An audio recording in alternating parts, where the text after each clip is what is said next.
Donc, pour ce que l'Esprit veut nous donner ce soir, je vais vous inviter à tourner dans les Actes au chapitre 24. On va lire à partir du verset 24 jusqu'au verset 26.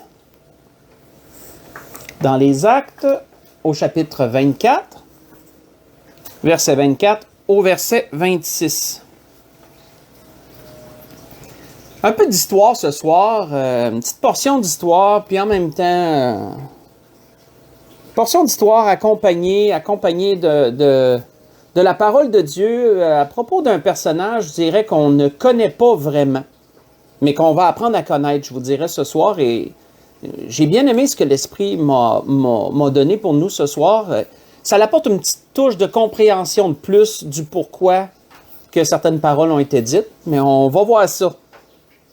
Juste pour vous mettre un peu l'eau à la bouche, plus à l'oreille, sans trop vous en dévoiler, mais on va laisser l'Esprit nous mettre la table dans tout cela. Donc, pour vous mettre dans le contexte, c'est l'apôtre Paul qui a dû en appeler à César. Non, il n'en avait pas encore appelé à César à ce moment-là. C'est l'apôtre Paul qui était poursuivi, je dirais, par un groupe de Juifs qui voulaient sa mort et qui cherchait constamment à lui causer des problèmes, à l'amener en procès devant un, devant l'autre. Et leur but était bien sûr de le tuer au moment opportun. Et là où qu'on va lire ici, il se retrouve à être sous la garde d'un procureur du nom de Félix. Et l'apôtre Paul va devoir se défendre dans un premier temps, une première accusation du groupe de Juifs qui le poursuivait devant le procureur Félix. Et là, Paul va devoir se défendre dans un premier temps, dans une première défense, on va l'appeler de même. Et Paul a à se défendre devant lui et devant ses accusateurs. Mais Félix décide de garder Paul en prison et de ne pas l'envoyer ailleurs. Il décide de le garder en prison et il va l'écouter. Il va lui donner une audience lorsque ses accusateurs ne seront plus là. Il va lui donner une audience pour l'entendre à propos de la foi en Jésus-Christ. Et c'est là qu'on part. C'est là qu'on commence. Donc, préambule pour comprendre le contexte que je viens de vous donner. Dans les Actes chapitre 24, à partir du verset 24. Donc, quelques jours après, autrement dit, quelques jours après la première défense de Paul face à ses accusateurs, Félix décide d'ajourner la première défense en disant à ceux qui l'accusaient, « Ben, je le garde ici. Je le garde prisonnier ici. » Donc, il les a ajournés. Et il attendait, comme il est dit au verset 22, il attendait le tribun Lysas. Il dit, « Quand le tribun Lysas sera venu, j'examinerai votre affaire. » Autrement dit, Paul était gardé par un centenier, mais il y avait quand même une certaine liberté. Félix ne l'avait pas complètement mis en prison, je veux dire, avec des fers aux mains, aux pieds, puis il ne pouvait pas bouger. Non, il était gardé, mais il y avait quand même une certaine liberté. Donc, il nous est dit quelques jours après, Félix vint avec Drusille, sa femme, qui était juive, et il fit appeler Paul. Il l'entendit sur la foi en Christ. Mais comme Paul discourait sur la justice, la tempérance et sur le jugement à venir, Félix effrayé dit, « Pour le moment, retire-toi.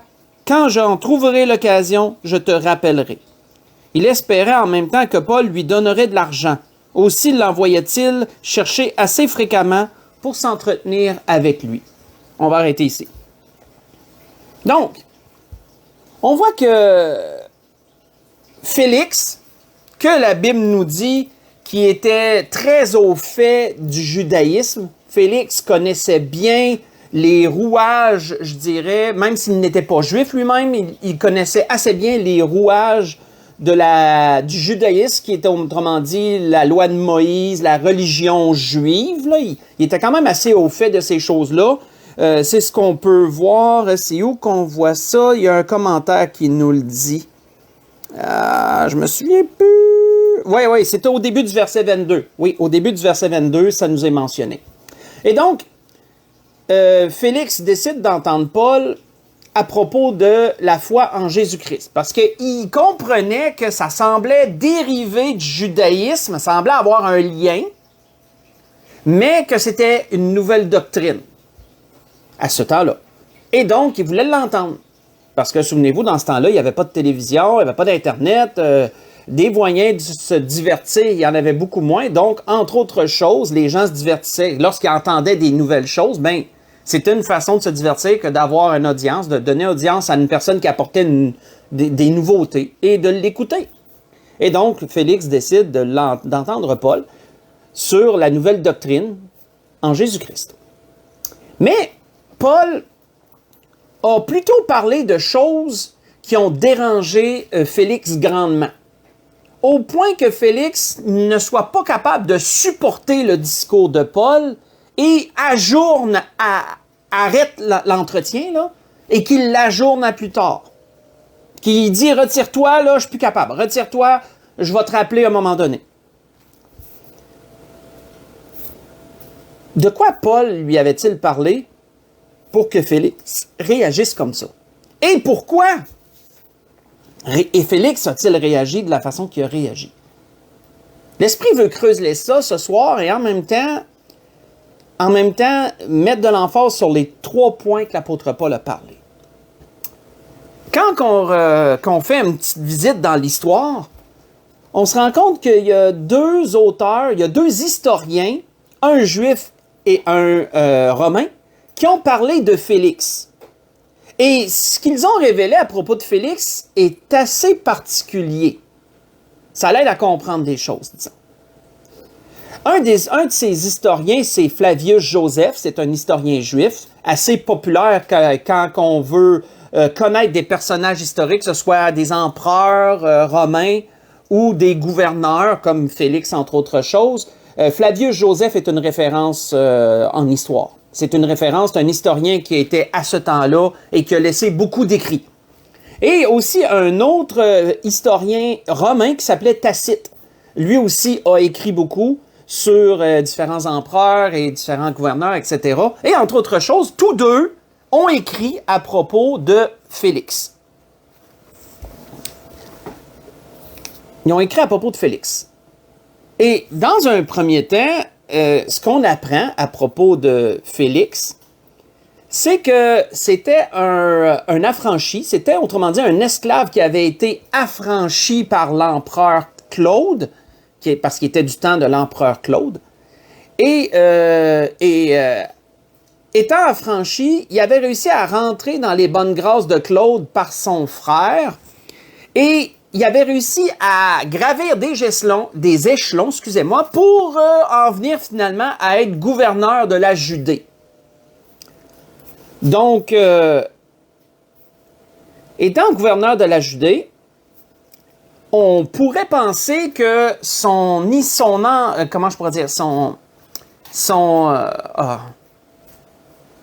passé d'esclave aurait pu peut-être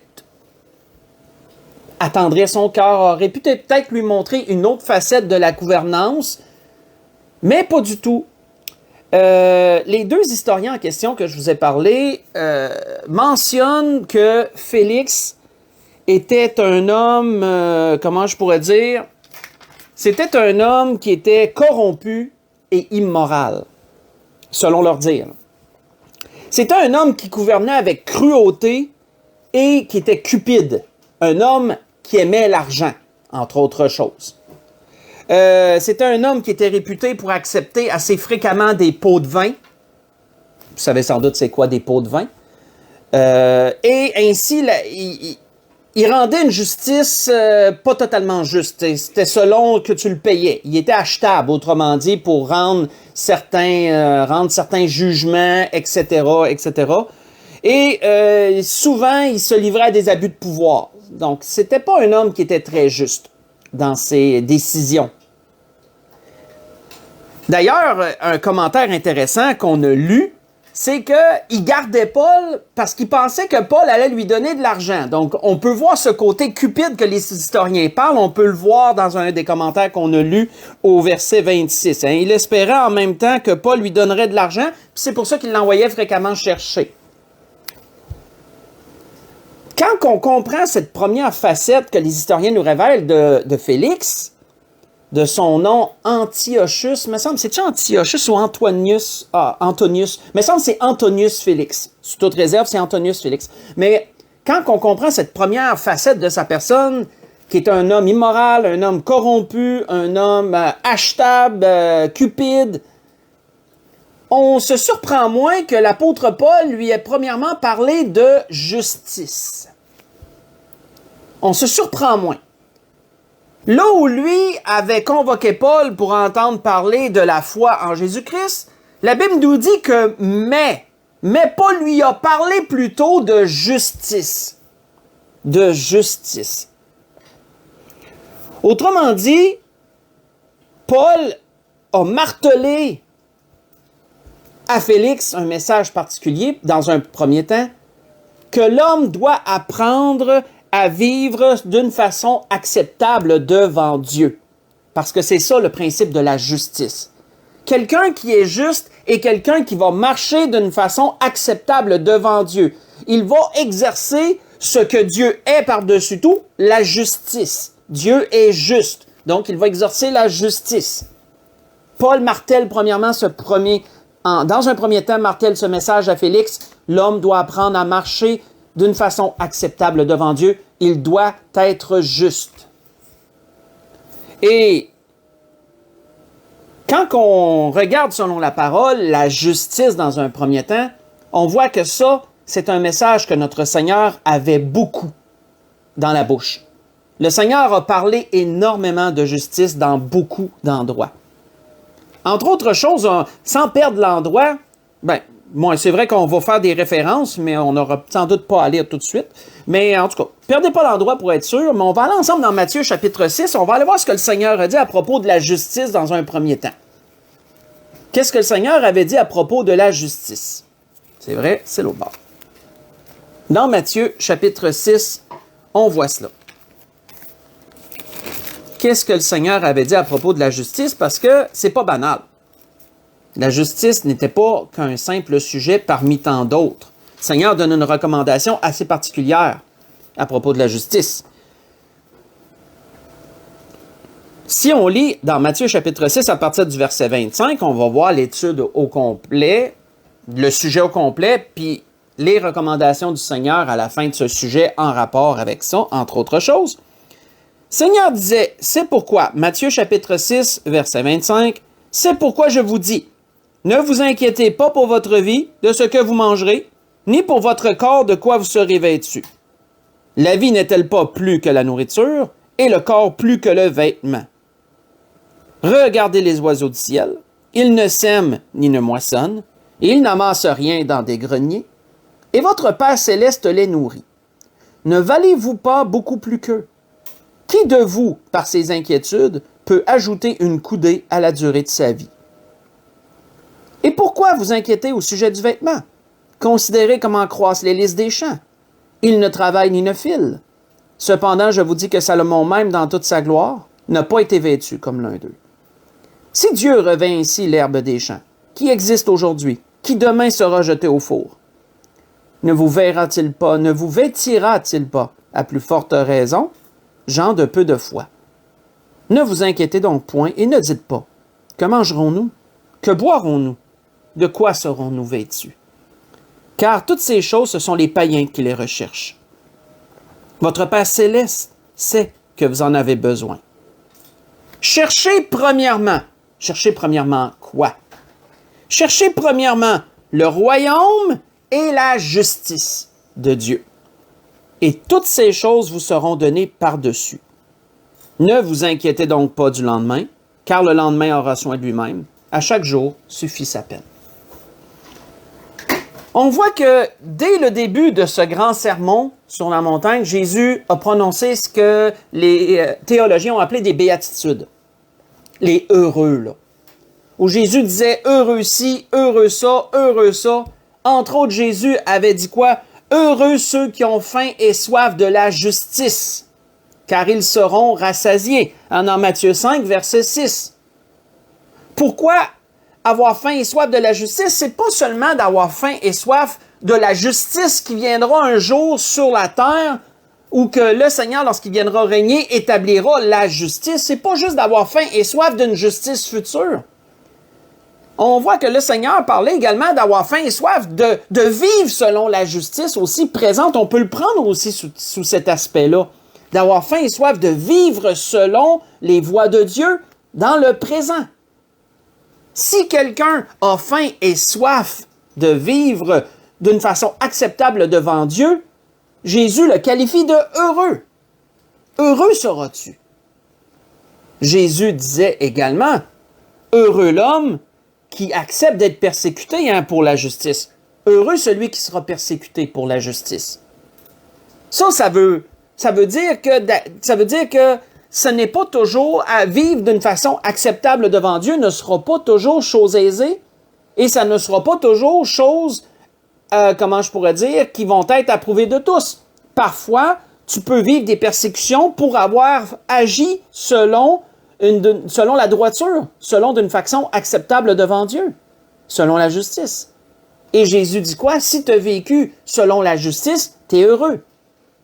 Même si tu es persécuté. Heureux serez-vous lorsqu'on vous persécutera à cause de moi, disait le Seigneur. Dans ce qu'on a lu, on voit que Jésus a parlé des inquiétudes parce qu'il y avait diverses inquiétudes. C'est normal, les gens à qui le Seigneur s'adressait étaient des gens pauvres. Les Romains prélevaient des taxes et des impôts. C'était déjà lourd sur eux autres. En plus de ça, il y avait les dîmes pour le temple et tout. Les pharisiens étaient sans scrupules. Les scribes, les pharisiens étaient sans scrupules. Comme il nous est dit dans Matthieu 23, ils pouvaient vraiment mettre une veuve dans la rue sans problème, là, sans cas de conscience. Donc, c'était difficile pour les gens. Et dans le message que le Seigneur amenait, le Seigneur savait qu'ils vivaient beaucoup de défis et des inquiétudes, entre autres. Et c'est pour ça que le Seigneur leur a parlé de diverses inquiétudes, de ne pas avoir ces inquiétudes-là, qui sont humains et normales, en fin de compte, comme on le sait. Mais Jésus disait quoi, plutôt? Il disait pas que c'était pas normal d'avoir ces inquiétudes-là. Mais il disait plutôt, au lieu de chercher ce qui vous inquiète, cherchez premièrement. Autrement dit, là, mettez ça en deuxième. Mais premièrement, là, vous allez chercher le royaume de Dieu et sa justice. Cherchez premièrement le royaume et la justice de Dieu. Cherchez à vivre d'une façon acceptable devant Dieu. Et à travers cette justice, cherchez le royaume. Et le Seigneur disait quoi? Le Seigneur promettait que tout allait venir par-dessus, que toutes ces inquiétudes-là seraient comblées par-dessus ça. On voit que c'est quand même une belle promesse. Et c'est quoi vivre selon, d'une façon acceptable devant Dieu?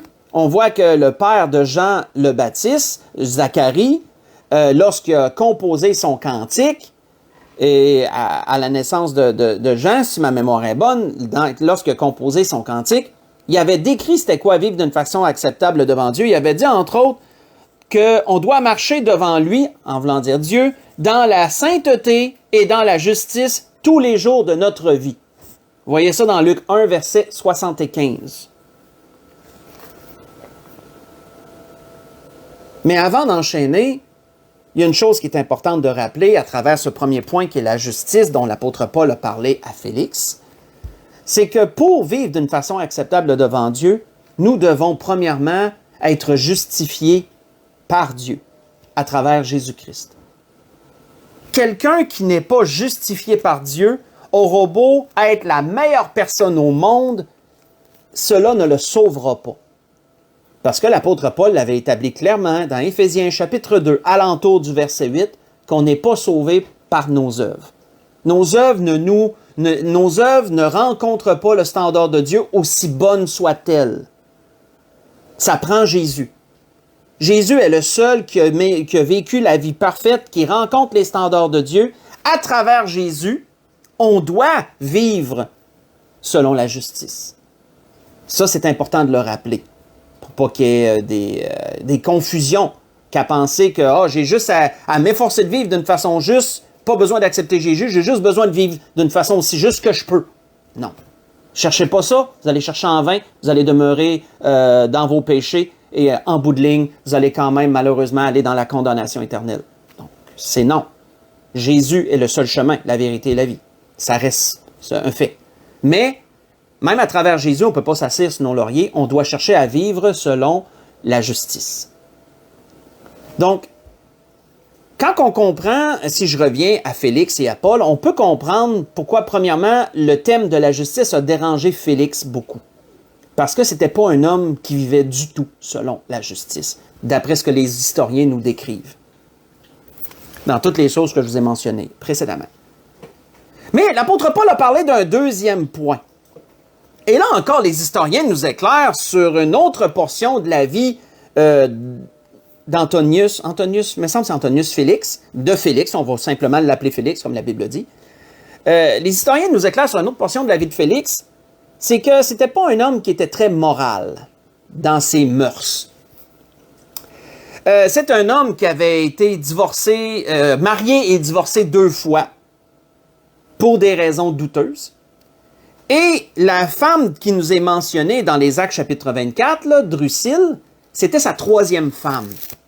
Et même là encore, il y a une particularité que les historiens nous racontent, c'est que cette femme-là était mariée à un autre homme. Mais que Félix a séduit cette femme-là à cause de sa grande beauté, il la trouvait tellement belle, il a réussi à la séduire, il a réussi à la faire quitter sa religion juive, autrement dit, elle a fui le judaïsme pour être avec cet homme-là tellement qu'il a réussi à la séduire. Puis elle a même divorcé son mari, elle a fait annuler son alliance avec son mari pour se marier avec Félix tellement qu'il avait réussi à la séduire. Puis il savait toutes ces choses-là. Là. Félix savait qu'elle était mariée à un autre homme. Et ainsi, il a réussi à marier cette fille juive, Drusille, fille de Hérode Agrippa Ier. Et donc, quand il a fait venir l'apôtre Paul, et qui était avec sa femme, sa 3e femme, celle qui avait volé à un autre homme, là, Drusille, l'apôtre Paul lui a parlé de quoi? L'apôtre Paul lui a parlé de tempérance. Ouf! Une autre affaire dérangeante. Hein? L'apôtre Paul lui a parlé de tempérance. La tempérance, quand on regarde un peu ce que c'est, on peut décrire la tempérance comme étant le contrôle de soi, comme étant le contrôle de soi au niveau de ses désirs et de ses passions et de ses pulsions. Quelqu'un qui est tempérant est capable de maîtriser sa chair dans tous ses désirs. Il maîtrise sa chair dans ses désirs et agit d'une façon moralement correcte. Autrement dit, la femme de l'autre a bien beau être belle, est déjà engagée, je ne touche pas. Je ne regarde pas. C'est la femme d'un autre. Mettons. Mais on voit que Félix était loin d'agir d'une façon morale. C'était pas un homme tempérant. C'était pas un homme qui était tempérant. Et donc, l'apôtre Paul lui parle de tempérance. Un autre sujet qui a eu beaucoup de misère à supporter. Quand on regarde selon les Écritures, la tempérance, l'apôtre Paul et l'apôtre Pierre sont les 2 hommes qui en ont parlé. L'apôtre Paul a associé la tempérance aux fruits de l'esprit. Vous voyez ça dans Galates 5, verset 23. Mais les fruits de l'esprit sont, et la tempérance est parmi ceux-là. Et l'apôtre Pierre, lui, l'a associé aux vertus chrétiennes. Lorsqu'il parle de joindre à votre vertu la science, la tempérance, etc. Là, je sais que je ne les ai pas donnés dans le bon ordre. Mais voyez ça dans 2 Pierre 1, verset 6. Tous deux, Paul et Pierre, mettent de l'emphase sur la tempérance. Parce que la tempérance, elle est essentielle si tu veux vivre d'une façon agréable à Dieu. Si tu veux rencontrer le premier point que Paul a nommé, là, bien, la tempérance elle est primordiale là-dedans. Tu as besoin de tempérance. Tu as besoin d'être capable de te contrôler. La tempérance, souvenons-nous, c'est le contrôle de notre chair, autant un homme qu'une femme. C'est le contrôle de ses pulsions, de ses passions, de ses désirs, de tout ce que la chair veut, surtout au niveau sexuel. Surtout, mais ça peut être d'un sens plus large. La tempérance peut s'associer d'un sens plus large à peu près toutes les passions de la chair. Mais c'est surtout associé au niveau sexuel, sensuel, etc. La tempérance permet de protéger notre cœur et notre esprit d'intrusions extérieures. Parce que comment je pourrais dire? Lorsqu'on assouvit le moindre passion, le moindre désir qui nous vient, on donne le contrôle à quelque chose d'autre. On donne le contrôle sur nous à quelque chose d'autre. Ou à quelqu'un d'autre. Le diable en arrière-plan. On donne le contrôle de notre chair. Quelqu'un qui n'est pas capable de tempérance sera très facilement manipulable de diverses façons. Une parenthèse que je vais ouvrir et refermer, sachant cela, et c'est pas seulement moi, c'est pas moi qui invente ça, là. La psychologie en parle aussi, là. C'est pas pour rien que de nos jours, il y a une tendance à pousser les jeunes à l'hypersexualisation très jeune. Il y a une tendance pour ceux qui sont allumés et qui le voient à vouloir sexualiser nos jeunes le plus tôt possible. Quitte à leur parler de relations sexuelles quasiment en maternelle ou dans les premières années, là. Ce qui ont aucunement besoin d'entendre parler. Aucunement. Mais on leur pousse ça dans la gorge. Entre autres choses. Pourquoi? Parce qu'il y a un désir de rendre nos jeunes pneumatiques. Ça veut dire quoi, ça, pneumatique? Rendre nos jeunes pneumatiques, c'est de les rendre, autrement dit, de leur enlever toute tempérance, de les rendre à un point qu'ils vont vouloir assouvir la moindre pulsion qu'ils auront immédiatement. C'est prouvé selon la science et selon la psychologie que plus quelqu'un est sexualisé jeune, plus qu'il est manipulable. Il est manipulable parce que tu lui apprends à répondre à ses pulsions très tôt dans la vie et à ses désirs. Ça fait quelqu'un qui n'aura pas de retenue en rien, en fin de compte, s'il est élevé comme ça. C'est un niveau de contrôle que certains veulent atteindre sur nous, surtout sur la nouvelle génération. La tempérance, elle est nécessaire dans la vie. Je referme la parenthèse en passant. Là. La tempérance, elle est nécessaire dans la vie. Autant les hommes que les femmes doivent apprendre à se contrôler dans toutes leurs passions et leurs pulsions, et etc. On voit que Félix, qui n'était pas un homme tempérant, à cause de son passé sulfureux, comme je vous en ai parlé, est quelqu'un qui n'a pas pu supporter que Paul parle de tempérance. Mais Paul lui a parlé d'une dernière chose. Et encore là, quand on connaît certains agissements de Félix, on comprend pourquoi Paul lui a parlé de ça. Félix, toujours selon les deux historiens que je vous ai mentionnés, Flavius Joseph et Tacite, Félix était un homme, comment je pourrais dire, d'une grande violence. C'était un homme d'une grande violence et qui était brutal, surtout pour mater des révoltes, pour contenir des rébellions. C'est un homme qui a fait assassiner des gens, il a fait assassiner du monde, il a torturé, il a fait torturer en public du monde. Vraiment, là, il n'y avait pas de limite quant à la brutalité dans ses jugements. Pour donner des exemples, là, pour faire peur, autrement dit, pour établir un règne là, de terreur là, chez la population, là, ces jugements pouvaient être extrêmement brutaux et surtout publics, hein, pour être sûr qu'un maximum de gens voient ce qu'il était capable de faire. Et donc, l'apôtre Paul lui parle d'un dernier point, il lui parle de jugement lui aussi, mais d'un jugement beaucoup plus sévère, le jugement à venir, le jugement de Dieu.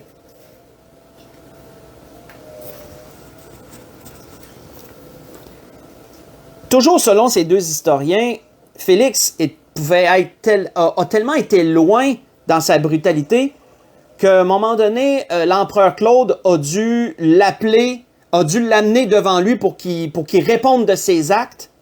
Et il a même dû quitter son poste de gouverneur et le donner à un autre. Ça, vous le voyez dans le verset 27 qu'on n'a pas lu, qui est écrit « 2 ans s'écoulèrent ainsi. Félix eut pour successeur Porcius Festus.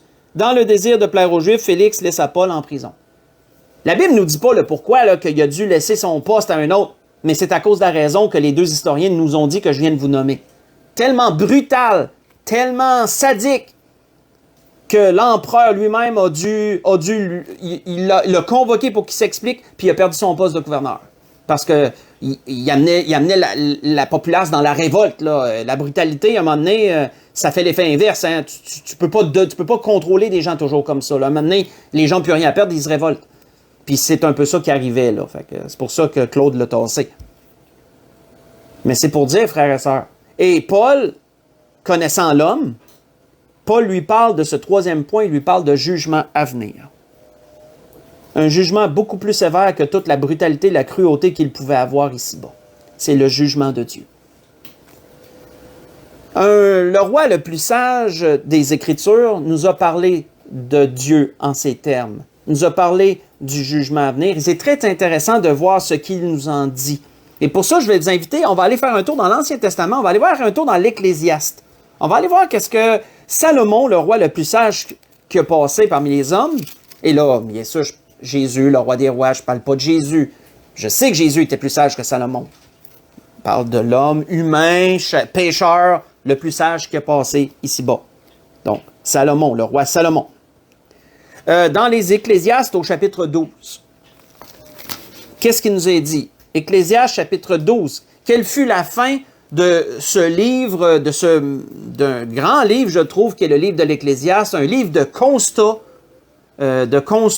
que Salomon donne ses idées, un peu son vécu, le résultat de son vécu sur des points, là, de ses réflexions. Qu'est-ce qu'il dit à la fin? Le chapitre 12 étant le dernier chapitre de son livre, qu'est-ce qu'il dit? Si on lit du verset 1 au verset 3, et ensuite on va sauter au verset 15 et 16. Son constat est celui-ci. Il dit, « Jeune homme, réjouis-toi dans ta jeunesse. Livre ton cœur à la joie pendant les jours de ta jeunesse. Marche dans les voies de ton cœur et selon le regard de tes yeux. » Donc, est-ce que Salomon est en train de dire, ben, il n'y a pas de problème, là, débauche à côté, tant que tu veux, il n'y en a pas de problème, tempérance zéro, fais donc tout ce que tu veux comme tu le veux. Salomon n'est pas nécessairement en train de dire ça, là. Salomon est en train de dire, c'est correct de jouir des... Il y a des plaisirs sains dans la vie, là, je veux dire. Quand on parle de plaisir, c'est pas nécessairement néfaste, là. Il y a des plaisirs qui sont bons, qui sont sains, qui sont approuvés de Dieu, là. Des choses de la vie qui peuvent être plaisantes, puis c'est correct, là. Salomon disait, regarde, tu peux te réjouir dans ta jeunesse. Il n'y a pas de problème, là. Réjouis-toi. Aie du plaisir, amuse-toi. Mais qu'est-ce qu'il rappelait dans tout ce que tu vas faire, là? Il dit, mais sache que pour tout cela, Dieu t'appellera en jugement. Sache que pour tout ce que tu vas faire, tu vas avoir des comptes à rendre à un moment donné, là. Ça, c'est une certitude, là. Mais ensuite, il dit, bannis de ton cœur le chagrin et éloigne le mal de ton corps, car la jeunesse et l'aurore sont vanité. Mais souviens-toi de ton Créateur pendant les jours de ta jeunesse, avant que les jours mauvais arrivent et que les années s'approchent où tu diras, je n'y prends point de plaisir. Et qu'est-ce qu'il disait vraiment à la toute fin, au verset 15 et 16? Il disait, écoutons la fin du discours. Crains Dieu et observe ses commandements, c'est là ce que doit faire tout homme. La justice dont on parlait tantôt, là, c'est là ce que doit faire tout homme. Car Dieu amènera toute œuvre en jugement. Ce qu'il mentionnait précédemment, là. Dieu amènera toute œuvre en jugement au sujet de tout ce qui est caché, soit en bien, soit en mal.